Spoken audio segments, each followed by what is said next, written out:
그 다음에 이제 그 침묵에 위한 승낙.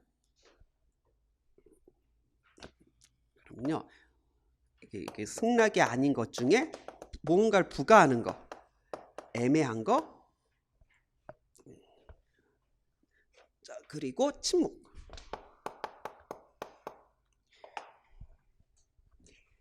그 CISG 승낙 보시면은요, 침묵이라는 단어가 한 번 나와요. 그걸 지금 문장으로 말할 수 있으세요? 정확히 뭐라고 했는지? 그 대부분 쓰라고 하면요, 침묵 또는 부작위는 승낙이 아니다라고 쓸 거예요. 혹시 이게 완전한 문장 같으세요? 완전한 문장이 뭘까요? 그 침묵 또는 부작위는 승낙이 아니다라고 하면은 반은 맞고 반은 틀리는 겁니다. 이게 협약이 그래서 중요한 거예요. 정확한 문장이 뭘까요? 그죠? 침묵 또는 그 부작위는 그 자체로 승낙으로서 충분하지 아니하다 라고 되어 있을 거예요.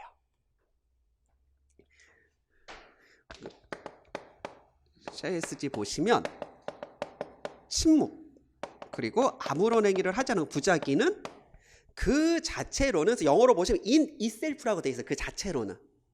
그다음에 영어로 보시면 그 amount가 뭐뭇에 달하다, 뭐뭇에 충분하다거든요. CISG 영문에 보시면 뭐라고 되어 있는지 아시죠? does not in itself amount to acceptance라고 되어 있을 거예요. 그러니까 그 자체로는 승낙으로서 충분하지 아니하다. 이게 다르고 다르다고 어차피 1차 무형영어나 이런 건 상관이 없어요. 있는 거 그냥 찍어내면 되는 거죠. 하지만 문장으로 쓸 때는요, 앞자리 따가지고요, 뭐 침묵과 부작위는 승낙이 아니다 이렇게 써버리니까 이거는 쓴 것도 아니고 안 쓴 것도 아니고, 그래서 나는 제대로 썼는데 왜 점수가 이렇게 5점밖에 안 나오죠? 라고 생각하면은 제대로 안 쓰는 거예요. 침묵 또는 부작위는 그 자체로는 승낙이 될 수 없다라고 말하는 게 왜 중요하냐면요, 보세요. 침묵은 승낙이 아니다라고 하면은 개판될 수가 있습니다. 분명히 침묵이나 부작위가 승낙이 되는 경우가 있거든요. 잘 보세요. 우리 어렸을 때, 요즘은 진짜 그 낭만이 사라진 게, 저 때는요, 국민학교, 그 다음에 이제 중학교 때, 이제 특히 이제 국민학교 때, 초등학교인가요? 그때는 이제 그 학교에서 준비물을 사오라고 뭘 시키거든요. 요즘은 준다면서요. 요즘 학교가 다 이게 다 가지고 있다면서요. 근데 우리 때는요, 준비물 뭐뭐 사와라라고 하면 학교 앞 문방구 가서 직접 사갖고 가야 돼요. 직접 사셨어요? 아직 그 세대구나. 그럼 저랑 다르지 않네요. 전 세상에서 제일 싫어하는 말이 있어요. 7080이라는 말을 되게 싫어해요. 6070이고 8090이죠. 왜 제가 70이랑 묶여야 되는데요? 그거 이상하잖아요.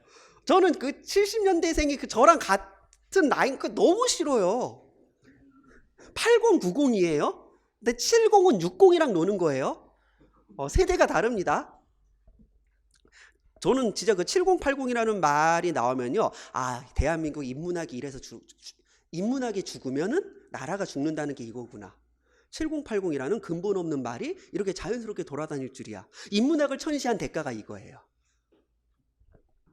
자, 어찌됐건 어렸을 때는요, 이제 용돈 필요하면 돈 달라고 하면 안 주니까 엄마 500원만 도와줘 사야 돼 라고 얘기하면 그 아무 말 안 합니다. 아무 말 안 하면 뭐예요? 지갑 앞에서 500원 가져가면 돼요. 엄마 1000원만. 아무 말 안 하면 뭐예요?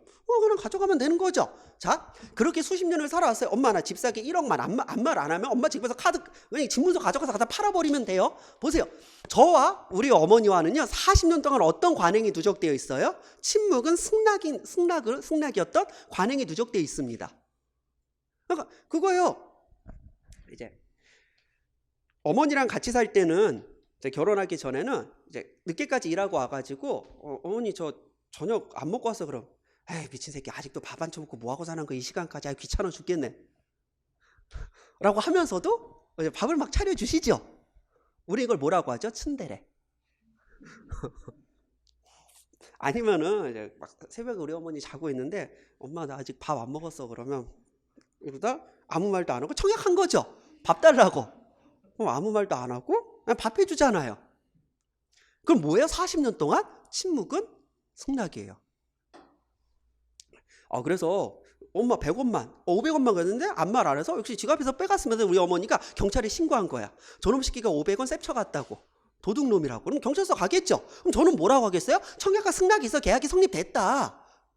나는 500원만 달라고 청약을 했고 우리는 40년 동안 죄송합니다. 41년이에요. 41년 동안 아니지 2020년이잖아. 40년이에요. 80년생이니까 7080 아니야 8090입니다. 40년 동안 내가 청약을 했고 우리 어머니가 아무 말 안 하는 침묵은, 그리고 아무 행동을 안 하는 거 뭐예요? 부작위. 이건 승낙이었다. 나는 40년 동안 그렇게 믿고 살았다. 그런데 이제 와서 이거를 청약만 하고 셉쳐갔다라고 말하면 굉장히 곤란하지 않냐? 이제 판사가 결정하는 겁니다. 청약을 했죠.